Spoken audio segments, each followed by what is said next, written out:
छत्तीसगढ़ की राजधानी रायपुर के तूता मैदान में डीएड अभ्यर्थियों का प्रदर्शन पिछले 100 दिनों से जारी है। लगभग 2300 अभ्यर्थी प्रदेश भर से यहां पहुंचकर अपनी नियुक्ति की मांग को लेकर डटे हुए हैं। इस दौरान उन्होंने कई बार सरकार से मुलाकात की कोशिश की और अलग अलग तरीकों से विरोध जताया।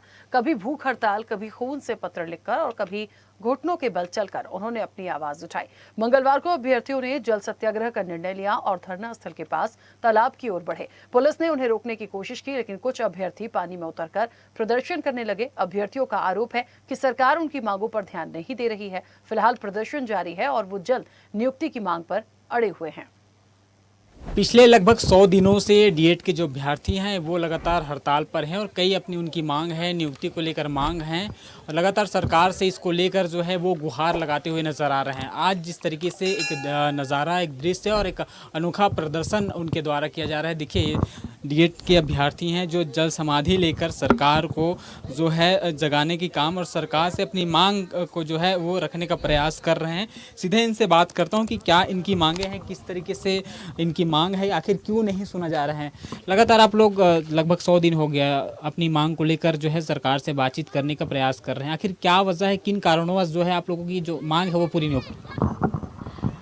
पता नहीं सरकार क्या चाह रही है और हमारी मांग क्यों पूरा नहीं कर रही है।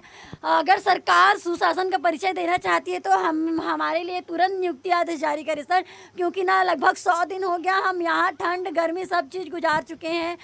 हमको अब जल सत्याग्रह करने के लिए भी नहीं दिया जा रहा है। हम आ रहे थे, बैरिकेड लगा दिया जा रहा है, अब वहाँ हटाने का प्रयास कर रहे हैं। तो जो झूमा झटकी में हमारे बहुत साथियों को चोट भी आया है, मुझे भी आया है, पर हम दीवार फांद कर यहाँ पर सत्याग्रह करने आ रहे हैं क्योंकि सरकार तो आँख कान सब बंद कर कर बैठी है, इसलिए उनको नहीं दिखाई दे रहा है। हम ना हर प्रकार से प्रयास कर रहे हैं कि सरकार जागे और हमको नियुक्ति दे, हमारा जो हक है, हमारा जो अधिकार है ना वो दे, क्योंकि ना पता नहीं सरकार क्या करना चाहती है। पर मैं तो बोल रही हूँ सर कि जब तक हमको नियुक्ति नहीं मिलेगी ना तब तक हम यहाँ से हटेंगे नहीं।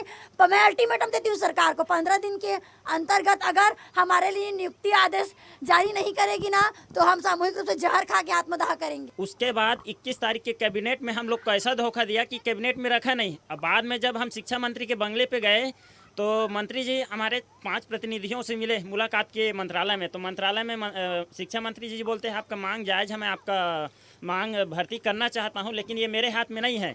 मुझे मुख्यमंत्री ने स्पष्ट आदेश दिया है जब तक मैं ना बोलूं तब तक कैबिनेट में लेकर नहीं आना है। सर कुल मिला के 2300 है, जिसमें से अभी हम कई जनों का तो तबीयत खराब है तो घर वापस गए हैं उन लोग, और अभी हम 300 ऐसे लोग हैं जो जिंदगी और मौत से लगातार जूझ रहे हैं। लगातार लगभग 100 दिनों से अपनी नियुक्ति को लेकर जो है प्रदर्शन कर रहे हैं। एक बार दिखा देता हूं, तमाम जो डीएड के जो अभ्यर्थी हैं लगभग 2300 के आसपास हैं। हालांकि फ़िलहाल कुछ लोग यहां पहुंचे और जल समाधि कर रहे हैं, क्योंकि इनका कहना है कि हमारे जो साथी हैं उनको जो है पुलिस के द्वारा रोका जा रहा है, यहाँ तक पहुँचने नहीं दिया जा रहा है। क्योंकि जिस तरीके से आपने तस्वीर में देख रहे हैं कि इनकी जो आँखों में जो नमी है, इनके जो मन में जो उदासीपन है, कहीं ना कहीं लगभग 100 दिनों से यही, चाहे वो ठंडी हो गर्मी हो, तो लगातार प्रदर्शन कर रहे हैं और सरकार से लगातार अपनी नियुक्ति की मांग कर रहे हैं। अब देखने वाली बात होगी कि सरकार इन पर जो है क्या फैसला लेती है, क्या इनको नियुक्ति मिलता है या फिर ऐसे ही जो है इनको छोड़ दिया जाएगा। कैमरा सहयोगी शशिकांत वर्मा के साथ प्रवीण सुमन, स्वदेश न्यूज़, रायपुर, छत्तीसगढ़।